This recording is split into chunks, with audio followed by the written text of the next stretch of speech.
Диспансеризация только началась, а многие уже успели пройти осмотр. Путь по специалистам начинается с кабинета медпрофилактики. Вначале пациентам измеряют рост, вес и давление, заполняют анкету, чтобы составить общую картину. Давление повышалось у вас?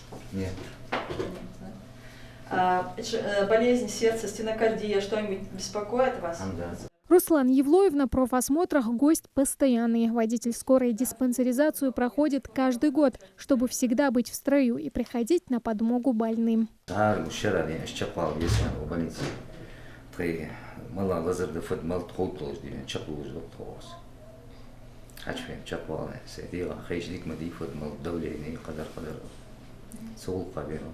После Руслана и другие пациенты направляются к специалистам узкого профиля. Офтальмолог, невролог, лор-врач, кардиолог, фтизиотерапевт. Список кабинетов, через которые должны пройти пациенты, внушительный. У каждого из них свои методы и приспособления для диагностики заболеваний. К примеру, в кабинете офтальмолога пациенты проходят целый комплекс исследований. Сначала проверяем зрение.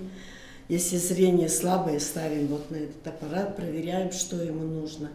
Ставим стекла, что улучшает, какие очки, в каких очках ему лучше. Потому что он водитель, он должен видеть хорошо хотя бы в очках. Помимо проверки зрения мы еще смотрим цветоощущение по книге. Насколько, какие цвета он различает, не различает. Водителю это необходимо.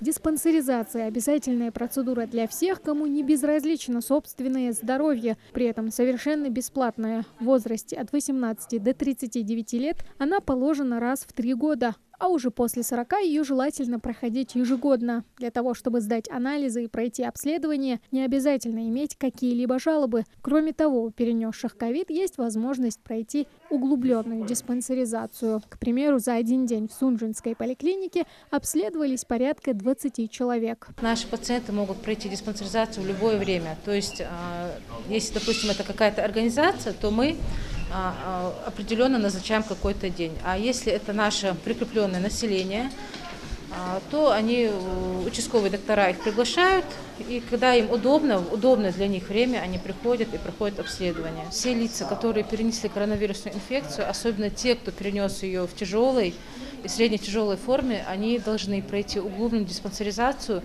через 2 месяца после того, как они уже перенесли этот ковид. Они должны подойти к своему участковому врачу, и дальнейшее уже лечение, наблюдение и прохождение диспансеризации они должны пройти именно у него. Практика показывает, диспансеризация действительно предотвращает риск развития серьезных недугов. Речь идет о болезнях сердца, желудочно-кишечного тракта и даже онкологических заболеваниях. Поэтому так важно проходить осмотр, не откладывая свое здоровье в дальний ящик. Тамара Хшагульгова, Рамзан Зурабов, Новости 24.